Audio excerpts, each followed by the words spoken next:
Kailan ba talaga pinanganak? Wala kasing eksaktong petsa sa Biblia, kapatid eh.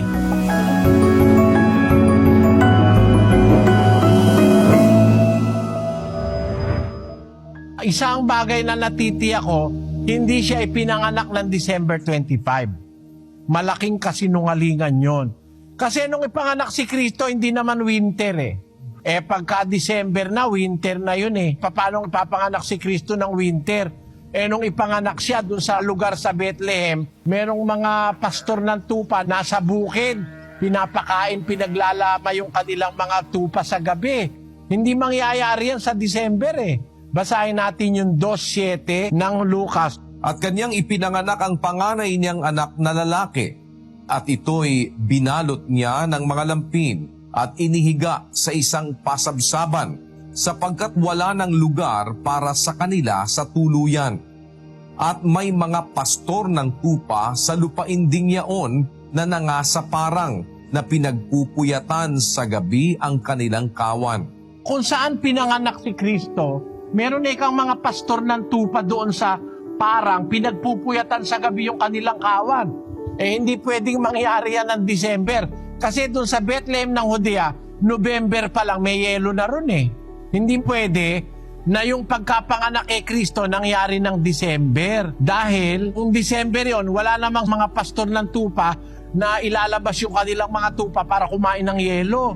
Dahil puro yelo na yung terrain ng Bethlehem pag December. Kaya hindi December 25. Ngayon, kailan ba talaga pinanganak? Wala kasing eksaktong petsa sa Biblia, kapatid eh.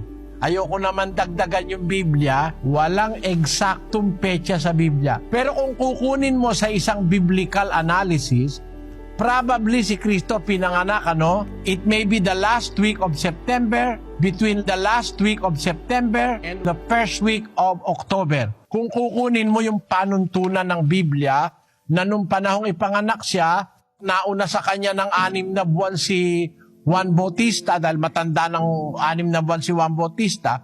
At si Juan Bautista naman nung ipaglihi ay doon sa panahon ni Abias, sa pulutong ni Abias na kinabibilangan ni Zacarias na tatay ni Juan Bautista. Kung kukunin mo ang suma niyan sa Biblia, papatak pinanganak si Kristo 15 months after nung makakita ng vision si Zacarias, lalabas yun ay early October o late September. Kung titignan natin ng mabuting, kung kukwentahin natin. Pero hindi yan December. Ayoko lang magbigay ng eksaktong petsa kasi walang eksaktong petsa ang sinasabi sa Biblia. May pagbabawal ang Biblia, wag natin dadagdagan, wag natin babawasan. Kaya ayokong magbigay ng aking sariling akala o kuro-kuro.